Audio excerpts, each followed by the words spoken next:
Hey folks, Quill18 here, and welcome to an EVE Online tutorial for complete beginners. EVE Online is, it's by far one of the most epic sort of space simulator type games there is, kind of bar none. I've played tons of others. I've played some Elite, I've played the X series, I've played games from like 30 years ago, honestly, and really nothing matches up with EVE Online. Now, it does have this kind of scary reputation that it is hard to play and hard to understand as a result of having unbelievable depth and breadth of gameplay. And that is, those things are true. It's not so much that it's hard to learn, really, but it can look very imposing at first, and it is a game where you will always be learning. If you've played this game for 1,000 years, there's always something new that you're going to be learning about it, but that doesn't mean it's hard to get started.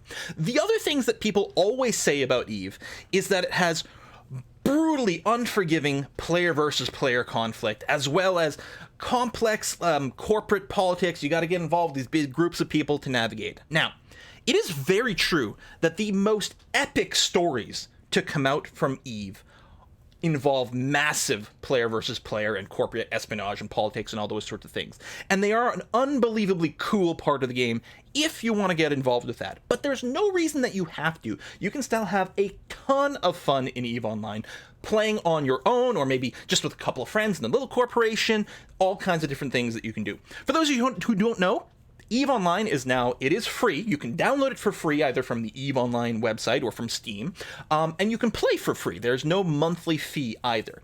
Now, if you don't pay a monthly fee, you're known as an alpha clone in the game, and there are some restrictions to some of the things that you can effectively learn and develop. The thing is, you're not really going to bump into those limitations for a very long time. You won't really notice the difference between Alpha and Omega, so if you have a subscription to EVE, you are known as an Omega clone, and it opens up a few more skills. A lot of them are going to be like sort of later game for the most part.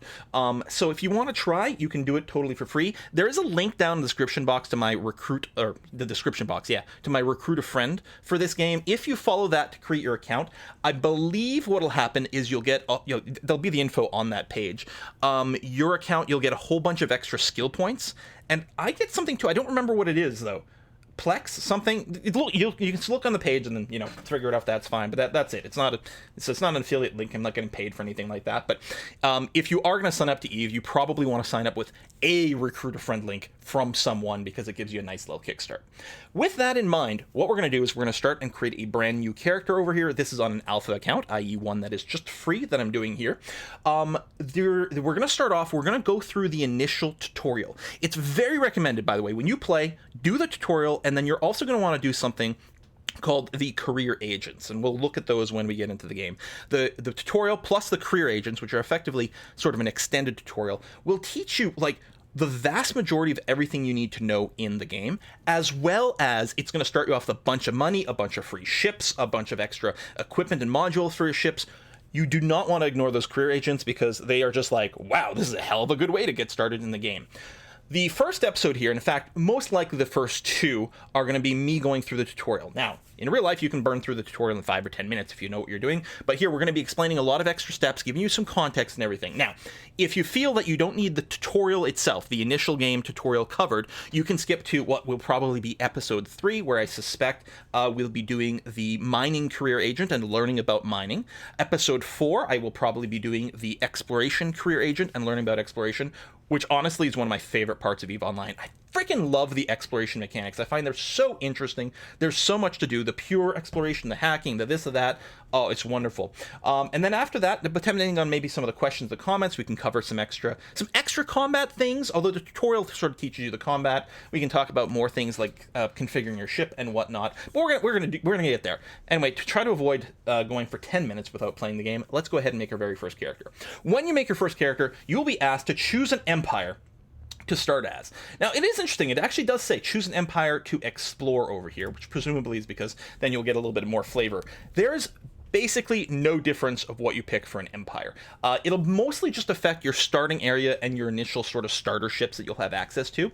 As far as I know, even with alpha clones these days, you are not limited to ships of only your empire. I do not believe that applies anymore, but do check the comments down below. This is a guide for complete beginners, and I'm still partially a beginner as well, so I'm expecting lots of good clarification in the comments, and do check for that.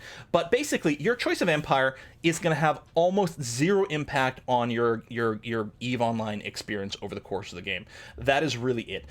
So when you're starting off, maybe, take a look at, like, hey, which one's got the coolest looking ships? Which ones are you most interested in? You can also take a look at their offense and defense portfolio. For example, Kaldari ships tend to favor missile weapons and defending themselves with shields, as opposed to the Galente, for example, that use blaster weapons and drones and defend themselves with armor, and so on and so forth. There's also a little politics tab here, so you can get the sort of the flavor of the Empire and what their deal is. The Amar over here, reclaim the universe in the name of God. Yeah, they're kind of uppity over here, these guys. So there's a little bit of flavor. If you're more into role-playing and different things like that, you can do it. I'm going to start for this tutorial as the Galente, because these are the people I've actually had the most experience with. I actually enjoy playing as them quite a bit. I think their backstory is kind of neat. I kind of like their ship design as well. They've got a lot of these sort of asymmetrical ships that are kind of nifty, and I like their area of space. So I'm going to go ahead and enlist with Galente. So then you choose your bloodline here, which has, again, very little change on gameplay whatsoever. It says right here, influences your character's appearance only, does not affect access to skills or ability. It is really, don't stress about that. You could pick your whole character setup at random, and it will hardly have an impact on your character. I'll just go ahead and choose this fella here from the main Galente bloodline. That's going to be fine. Do the people say Galente or Galente? I'm assuming Galente, but maybe I should have checked that before I got started. Anyway, here's our character creation screen over here. I'm just going to go ahead and randomize these various things because we're going to get into the game as quickly as possible. But there's a lot of character customization. Wow, this guy looks like he's out of a bad 80s movie. I love it. I love it. He's so terrible. Oh, he's wonderful. Oh, good stuff. In the game, I believe you can change your hair and your clothes fairly freely, but if you want to do like changes to your face structure, which by the way you can click and drag these things and have some pretty dramatic changes to your character's appearance, I think there you may have to spend some money for, like, cosmetic surgery basically, but here's the thing about your character appearance. It's mostly not going to come up. The thing with your character is basically right over here. This is going to be your icon in chat, and that's basically the only thing your character appearance has any real impact on here in EVE Online, because mostly you're just going to be flying around a ship. Like, that is a bad dye job. I love this guy so much. I'm so entertained by this fella. So there we go. You're also going to choose your ancestry and your education. Again, very, very little impact on anything over here. It's going to, there's sort of a starting corporation. In this game, you will always be in a corporation. If you're not in a player-run corporation, you'll be sort of in a kind of generic-y NPC. NPC stands for non-player character, by the way. NPC corporation. It's not a real corporation, but as part of the gameplay, you're always part of something. So this will have a bit of an impact. Let's say we were activists and we're going to join the Federal Navy Academy over here, and our name is going to be, because we're going to be playing solo, we're going to be Quill Solo. Not Han Solo, but Quill Solo over here. Check availability. Excellent, we're good. That's going to be my character. Boom, this is what other pilots are going to see us as. Hey, I look real cool here. Done and done. And with that, we're going to jump into the actual tutorial over here. I'm going to go through all the tutorial steps. I may paraphrase some of the instructions. That way, what the idea is, when you play through and you do the tutorial yourself, read all the text from their point of view of the tutorial, combine that with what you heard me say, and hopefully between the two you won't be too confused. So here's your vessel. In a second, Aura is going to talk to us. Hello. Captain, I realize this is your first flight, but I'm receiving a distress signal in your vicinity. It appears to be a Concord research vessel under attack from Seeker drones. The distress signal says they have data vital to fighting the Seeker threat. We should investigate this, Captain. Oh, turns out the ship has been destroyed. Vessel has been destroyed, but we may still be able to recover the data they mentioned. First, let's try finding the wreck in space. So, Aura here is going to tell us how to navigate our view. If you left-click and drag, which is what she's telling us to do here, you can look around this way. She doesn't tell you to do this, but the mouse wheel lets you scroll in and out, which is what I'm doing here. Now, for me, the default zoom behavior is kind of inverted from what I like. When I scroll the mouse wheel, to me it goes kind of backwards. By the way, you can play this entire game literally with just the mouse. You'd never have to touch the keyboard at all if you wanted to. If, like me, you feel that the zoom direction is inverted, if you hit escape, you're going to bring up the option screen over here. If you go to display and graphics, the first tab, and go down to invert zoom direction. So I have that enabled because to me this is the quote-unquote correct zoom that I expect over here. So I've gone ahead and enabled that. As far as I know, most of every other one of my settings should be pretty close to the default, so we should hopefully get a fairly similar experience in there. Okay, so Aura is telling us that the wreck may be detected by my system, or the wreck has been detected by my systems. Pick out the wreck and select it so you can focus your efforts on it. So she just wants us to be able to select the wreck. Now, in this tutorial, there's this little pop-up to lead you to the wreck. Normally, you won't have something like this to sort of guide you visually. Oh, and if you hold down the mouse button, the left mouse button on an object, you'll get this this pop-up, this contextual menu pop-up. I personally don't care for this. I tend to not use this pop-up. It is kind of quick if you get, sort of muscle memory and you know what the direction the various things are. It's cool, but I'm like, what does this icon mean? I don't, what's it? Oh, plus, oh, look at, okay. You can right click and get all this as a text thing. So here's the other thing that I tend to do. Again, I hit escape. I go to, I think it's general settings. Yeah, right over here, open the radial menu. That's what that is. When you left click and hold on something, the radial menu, you can change the delay. Personally, I just set this to my middle mouse button because I basically never click that. That's what I do. A lot of people really like the radial menu. You might love the radial menu. So I encourage you to not necessarily do this right away. I'm going to do it because for my particular preference about how I use the interface, I don't like it because I tend to left click things too long and things pop up when I don't want it and whatever. So now I can left click to my heart's content and that menu doesn't pop up. It's just personal preference. Okay, so she wants us to click this rec. So we're just going to go ahead and click this rec. Now it is selected. Over in the top right corner, this little window right over here, see that I'm selecting? This shows you your current selected item. So it's normally docked right over here. You can move these windows pretty freely if you'd like to adjust your view. I'm going to leave it there for now anyway. That's normally the way I leave it. So we've got this item selected. So now Aura wants us to approach the wreck. With something selected, you get a variety of buttons. So there's an approach button, which is what Aura wants us to click here. The other thing you have to remember, you can basically right-click anything in the game, and you'll get a menu that lets you do stuff. So for example, if I were to right-click on this battleship wreck, I could also approach it. You do not fly ships by hand in this game. You mostly give your ship commands. There is one way I will technically tell you that you can sort of pilot your ship by hand. Oh, it's covered right now. There's a button for first-person camera, and if you've in first-person camera, like this, you can technically use the arrow keys to pilot around, but it's not very useful, and it's not very useful for a variety of different reasons. EVE Online is not a twitchy, fast game. You're going to take your time, you're going to tell your ship what you're going to do, and you can just sort of sit back and lean back, and things will happen. Now, sometimes there are some high-pressure situations, especially if you do player versus player combat. But it's not one of these, you don't need a joystick. In fact, I don't think the joystick would do anything in this game, for example, and whatnot. So I'm going to right-click on this, and I'm going to choose Approach. And then what I'm going to do is I'm going to put the selection window back over here, which is where I like to have it. So I'm going to approach the battleship. She just wants us to get close, and then we're going to be able to get a little bit of data out of this. There's a little indicator here as well. You can stop your ship. This button right over here lets you stop your ship. So whenever we get close enough, and the pop-up will change, we can stop the ship that way. This is a place where the keyboard shortcut's very handy. The default command to stop a ship, I believe, is Control and Spacebar.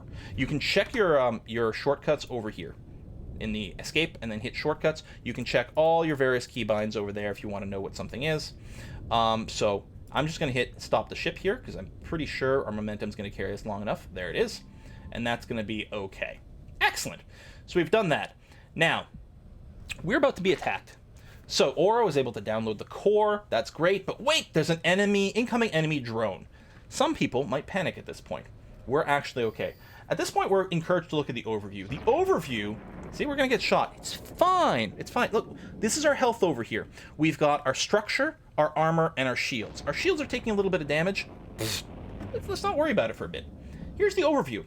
So the overview shows you all kinds of stuff in space that's nearby. This is a lot handier than trying to desperately look around and see what the heck's going on. You look at the overview. Something's in red. Red is bad. This is a bad guy. So she would like us to approach this enemy so that we're quite close to it. Okay, I will do that. I will right-click and choose approach. This is not often what you're going to do going into battle. You're not normally going to approach someone like with just the approach command, but we'll see. Now here's the thing we're actually going to want to do. She wants us to orbit this enemy over here. So this is our enemy. Again, I'm not panicking. We got lots of health. Don't worry. I'm going to right-click this enemy to orbit it. Again, there's a bunch of different ways to do it.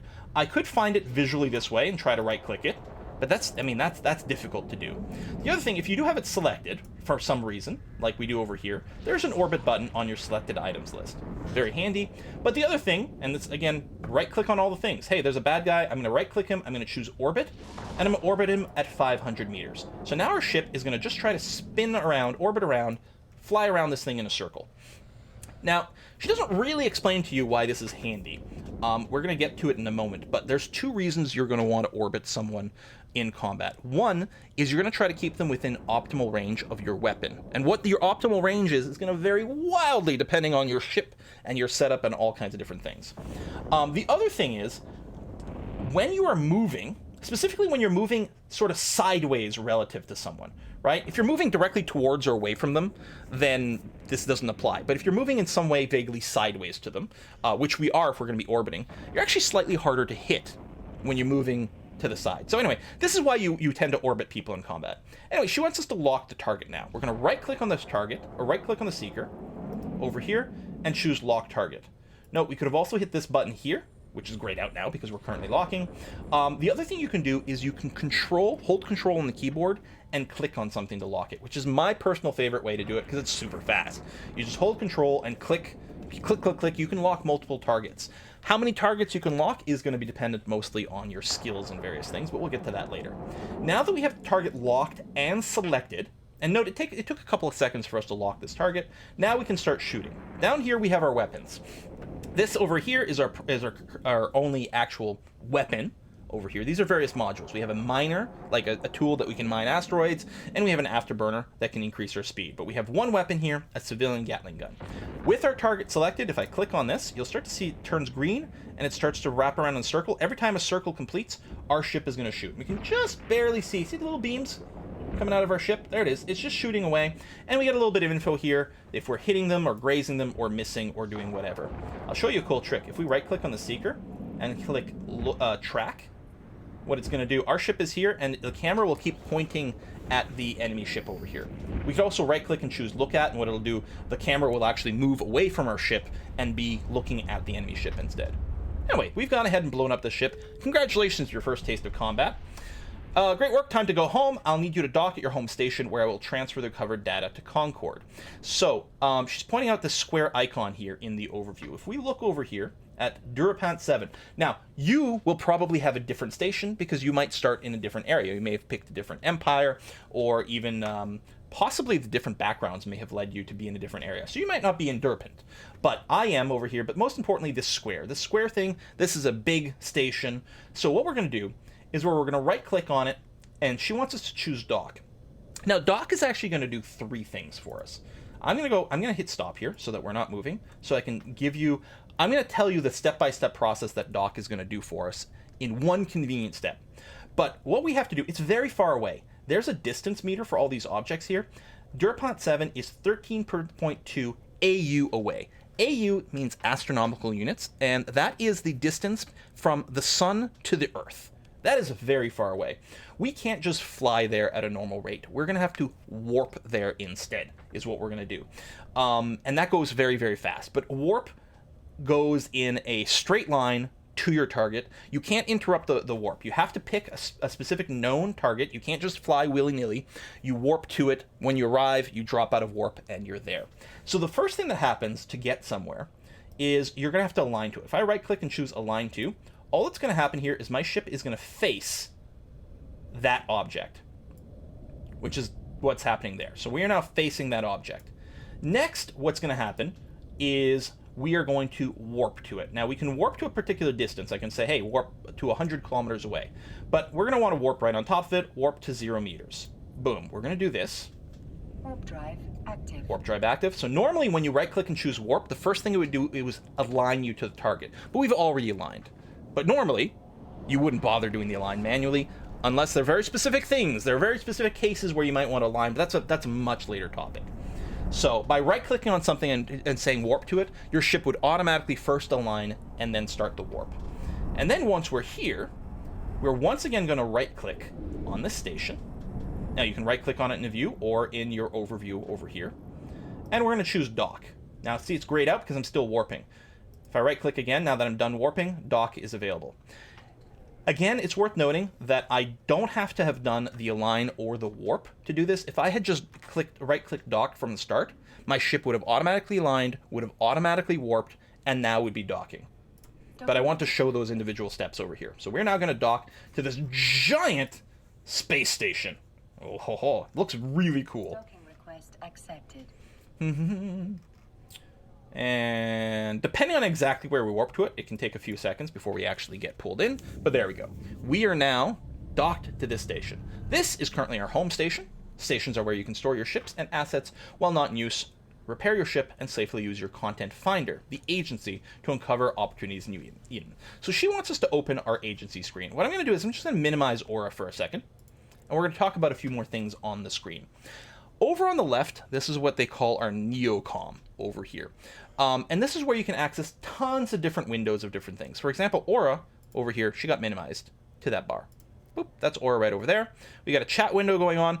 But you are automatically, again, I mentioned earlier, you're automatically part of a special sort of rookie corporation when you join in. So we got a corporation over here, and there's chat inside of this corporation. There you also get automatically added to the rookie help channel, which is what's going on there. If you don't want to be in this channel, you can right-click it and close it. But I definitely recommend leaving this on. Of course, these windows can all be dragged and resized, so you can see things a little bit easier. You can see all the names of the pilots that are in here. Wonderful stuff. We're going to go ahead and just bring this quite down over here. There's also local chat. This is for the system that you're in. So people, just pilots that happen to be in the system that you're in, can have a little chat in there as well.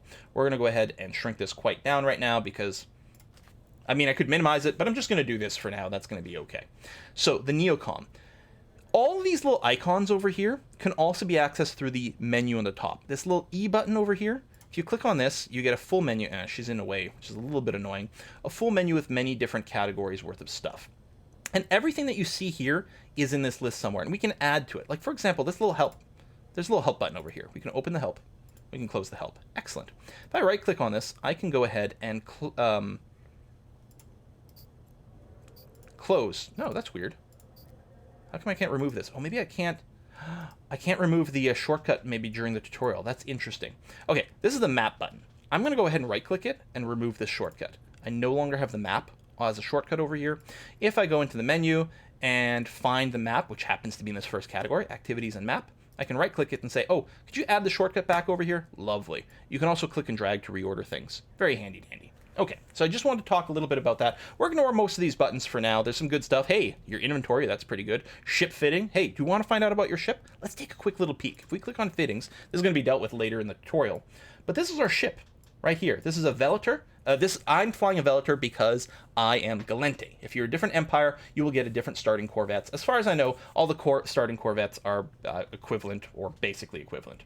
We have a civilian Gatling gun installed, which we just use to blow up those ships. We have a miner component for mining asteroids, which we'll use later. And we have an afterburner that the game will teach us how to use relatively soon. We also get a bunch of stats on our ship over on the right side, which we can expand. We're going to ignore those for now. I'm just going to close this window, and I will finally click this agency button over here. The agency is a handy-dandy little place where you can find stuff to do in the game. There's this home page over here, and then there's the tabs at the top. So agents and missions, encounters. Do you want to do exploration? Do you want to do resource harvesting? Like, hey, do you want to mine asteroid belts? A little quick and handy ways to find all those things. For now, the game wants us to go to the tutorial over here, which is what we're going to do. And we're going to do the first step of this tutorial, begin the investigation. Long-range scanners confirm the presence of seekers, those drones, at a strange wreckage site. Clearing them so investigators can move in is your mission. We're going to activate this tutorial step. There we go. Now, whenever you're on any kind of mission, you'll get a little bit thingy over here tracking your current mission and telling you what your current step is. So our mission is begin the investigation. We have to get to space. To do that, we have to undock. Now, the tutorial is giving this pop-up here and saying, hey, click this button to undock. You can always do that. You can always hit this as well. There's a little shortcut over here for your current mission that makes it quite easy for you to see what the next thing is.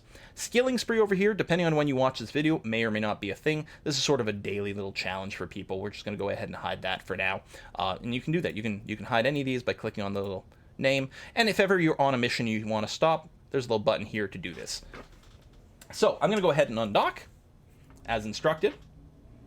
Takes a moment. There we are. Lovely. So we're now in space, and we need to travel to the mission location. When you're ready to begin your mission, warp to the mission site using the warp to location button on the info panel in the top left. So right over here, there's a shortcut to warp to location. You can only warp, I think I mentioned this, you can only warp to like a thing that you know about. You can warp to things on your overview over here, simply by picking something and right-clicking on it. They have to be at least 150 kilometers away, so I wouldn't be able to say warp to any of these as an example. Otherwise, you can't just warp to an arbitrary point in space unless you've bookmarked it, but that's for something later on. So the only way we can get to the site for this mission is by clicking on this button here, which is what we're going to do. So we're going to click on that. Our ship will automatically align to the destination, which is what it's doing here, and then it will initiate the warp. So I think it's going to send us... I'm not sure if it's sending us there or not. Don't worry about hitting things. Once you go to warp, you are, I don't know, in the phase state of reality or something. I don't know. You're in hyperspace or something. So you can't actually collide with anything during warp. That's perfectly fine.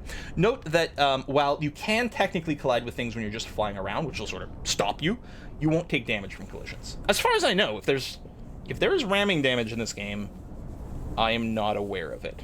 All right. Ruined Sleeper Enclave. Seems someone attacked it. Very strange. To view items in space, hold down the left mouse button and move your mouse around to rotate your camera. So yes, I can look around here. I'm going to zoom out a little bit. That is kind of an impressive building that's all smashed up. As I said, this game does look lovely.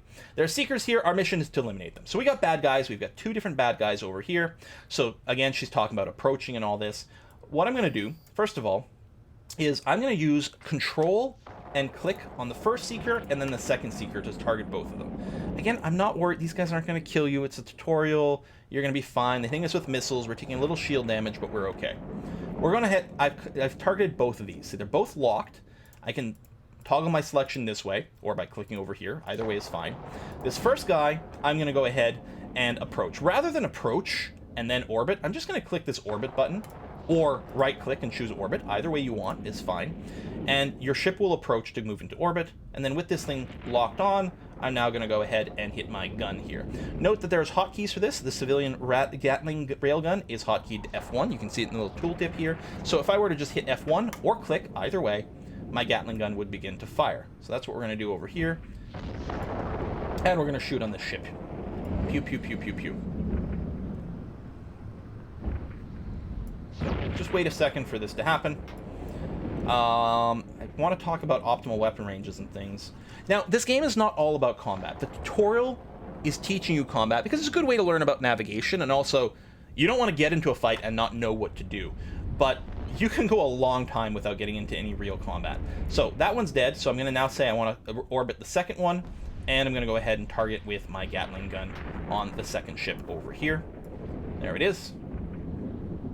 Just keep it in view for flavor here. Looks cool. But I mean, I could look away. I could, at this point, I could like be checking my email or something. Okay, that's a really bad thing to do in combat. But I'm very confident that we're going to win this one, so we're going to do that. And you can see things going back and forth. There's all sorts of different information and flavor about the different fights. Notice we're getting money added to our next bounty payout by killing these bad guys here. Now, these are non-player characters. They tend to be referred to in the game as rats, which I think may have been sort of short for like pirate. You know, pirates, rats, something like that. So if someone talks about ratting in EVE Online, they're talking about going around and blowing up these non-player character enemy ships. And there's no experience points in this game in any way whatsoever. There's no... You're not going to grind XP by killing bad guys, but you are going to get a few things. First of all, you're going to get money from the bounties that have been placed on these generic bad guys, which is great. The other thing is you might be able to loot them. The tutorial here doesn't cover this part at this time, but if you look in the overview, you can still see, if I expand this especially, let me move this a little so we can see these guys have left wrecks behind. And see how these icons, they have a little square in them, and if I mouse over it says contains loot item? if I can go and loot this guy. Now, there's a few different ways to do it. You can right-click and say Open Cargo. The other thing you can do is at this point, if you just double-click on a wreck, it's the same thing as opening cargo. Now, you have to be quite close to open the cargo. I think you have to be within 2,000 meters, i.e. 2 kilometers. But if you just double-click, or if you click and choose Open Cargo, again, your ship will do the right thing. It says cargo's too far away. All right, ship is on automatic approach. So it's going to automatically, my ship is going to turn around and fly towards its target. Now, we're not at the portion of the game where it talks about the afterburner yet, but I'm going to go and turn on the afterburner. And this is going to almost double my speed. You can see in this tooltip, my maximum velocity without afterburner is 350 meters per second. With afterburner, it's 542. So we're going to move a lot faster with this afterburner on here. So to let me close the distance to these guys, and we're going to check the loot. Now, when you're doing the tutorial, do not stress about looting these guys, because all their loot, as far as I know, is not going to be something that you can necessarily use or sell. In fact, I think they may all contain a civilian afterburner. But we will learn about looting over here. Oh, we got some metal scraps. Hey, that actually has a little bit of value. Not much, but some. So this is what the wreck contains, this metal scrap over here. Now, and over on the left, here is my ship. Quill Solo's Velator. My Velator is my ship, and this is specifically my cargo bay. I can put things into my cargo bay two ways. One, I can grab the metal scrap and just drag it over. The other thing, and this is my inventory. The wreck is closed, so we're not looking at it. The other way, which I will demonstrate on this second wreck, who also has metal scraps, there's a button down here for loot all. And I click that, so now all the loot, all 3 metal scraps, so 1 stack of 1 and 1 stack of 2, is now in my inventory. It's not worth much, but hey, we've done it, and that's pretty cool. These wrecks are still here, but they're empty. They no longer have a square in them, and if we mouse over, it says it's empty. The wrecks stay around, though. If we had a salvage module on our ship, we'd be able to strip apart these wrecks for potentially some extra loot, and once the wrecks have been salvaged, then they go away. They also time out after a while. Anyway, we have successfully completed this mission. Aura now wants us to open the Neocom, or go to the Neocom, click the agency button, and accept the next step in the tutorial. Fortress in the Rocks. Sounds great to me. Let's go ahead and do that. So now we have to warp to a new location. I will go ahead and do this. My afterburner is still turned on. As I go into warp, it will turn off. Most modules cannot run during warp, so they will automatically go ahead and be turned off along the way. Maybe? There it is. See? It's off. Now that we're actually entering the warp drive, or the warp state. Vroom. Man, this game does look good. By the way, Control F9 hides the user interface. Ah, ha, ha, ha, ha. Great for screenshots, which you can take with print screen, or F2 if you're on Steam. Really good. I've taken so many screenshots of this game. It's like, I don't know why. I don't think I'm going to share them with anyone necessarily, but there you go. Let me bring this window down a little bit. This is a little too big, covering things up. Hold position, Captain. Sleeper sentry towers have been deployed. You'll need to use weapon range and fall off here. I'll assist you. I've highlighted the closest target in your overview. Look at the distance column to see how far it is from your ship. Okay, so this sentry tower is highlighted in blue because of the tutorial. We are currently 11 kilometers away from the sentry tower and 25 from the next one. So the distance to your target has a major impact on how effective your turrets are. Mouse over your turret and see the optimal and fall-off range for your weapon. So my turret here is the civilian Gatling railgun. It has a fall-off range of 7,400 meters, and an optimal range of 5,200, 5,300, something like that. They don't really talk about what this means over here, other than you want to be in optimal range to fight. And that is true, ideally. Your weapons can miss. Sometimes they hit, sometimes they miss. There's actually quite a number of things that can affect whether or not your weapons hit or miss. One of the big things, though, is range. Assuming no one is moving, assuming everyone is just standing still, if you're within optimal range, your weapon will never miss. If you are further than optimal range, then your fall-off range starts to come into play, where, and that tells you sort of a hint as to your accuracy. Basically, if you're more than fall-off range, I think, outside of your optimal, then you're at least 50% chance to miss, and it just goes down like that. Don't worry about the specific numbers or the math that runs it right now. But the thing to know is, if you're within optimal range, you're going to hit a lot, okay? Depending on how other ships are moving, they may be able to still dodge even within optimal range, but within optimal range, you will hit most of the time. And if you're just outside of optimal range by a little bit, you're still going to be okay. It so happens now, depending on who you're playing as, you may have different weapons with vastly different ranges on your personal ship. This one here has a range, let's call it about 5 kilometers. So we would like to be within 5 kilometers so that we're within our optimal range. And we're hoping, and we could get closer, but it's not going to help us. And for all we know, these guys have a super short range weapon, so we don't want to get any closer than we have to. So first I'm going to do is I'm going to target this guy. So again, control click is one way to do it. It's the fastest way. You can also left click and lock target, or if you select it, you can always hit this button. So I'm going to lock this target. And then what I'm going to do is I want to orbit it at 5,000. So again, you can right click either on it here in the overview or here if you want and choose orbit and choose 5,000. The other thing you can do is hit this button here. Now this button is set to your default orbit range, which starts off at 1,000. 1,000 meters is too close. It's closer than we need. So here's what I'm going to do. I'm going to right click over here. I'm going to choose orbit, but rather than choosing 5,000, I'm going to go way down here and set the default orbit range to 5,000. For this ship, the way I have mine designed, or the way it was set up for me here, 5,000 is an ideal optimal range for combat. So I'm going to set that, and now this button, see, says 5,000 meters. Now if I just click this, it'll go to 5,000 meters, which is what I want. I'm also going to start shooting. So I'm outside the optimal range right now, so I might miss some. There you go. I did miss a little bit. But there's still a chance to hit, and as I get closer and closer, the chance to hit is going to get better. This weapon here doesn't use any ammo, so I may as well start shooting right away. Who cares? And honestly, ammo's pretty cheap. You may as well start firing the second you have the option to do it. So now we're going to hit a lot more. We're still slightly outside of our optimal range, but barely. So we're going to hit almost all the time. Ow, we got hit there as well. And yeah, I can right-click on this and say, hey, look at. So now my camera is around here. Well, look at this thing. It's kind of nifty, groovy. If you've done that, you can right-click anywhere you want, and in this pop-up, there's going to be an option, look at my ship. So I'm going to go back to looking at my ship over here. Boom, it's dead. Lovely. So the second turret's still up, so I'm going to select it. I'm going to orbit it at 5,000. I'm also going to lock the target over here. And I'm going to start shooting now. And we'll mostly miss until I get close to that 5,000 meter range. We're missing. But that's okay. Again, bullets are cheap, and this gun doesn't even use ammunition. So we're going to go ahead and may as well start firing. Alright, I'm going to turn on the afterburner so we can close the distance a little faster. I am impatient. This tutorial is going to be long enough as is. Oh my gosh, we're at 37 minutes, basically. So we're going to be putting a cut in this in just a moment here. What we're going to do is we're going to continue this tutorial in the second part of this beginner's guide series that I'm working on here. We're going to finish the in-game tutorial. And again, the second video will end the tutorial. The third video will be looking at the career agents and probably doing some mining, if you're into that. But there's still a lot of interesting stuff that we're going to take care of in just this normal tutorial. Come on, blow it up already. Grr. Its shields are down, has basically no armor. There we go, finally dead. Done. Excellent, Captain.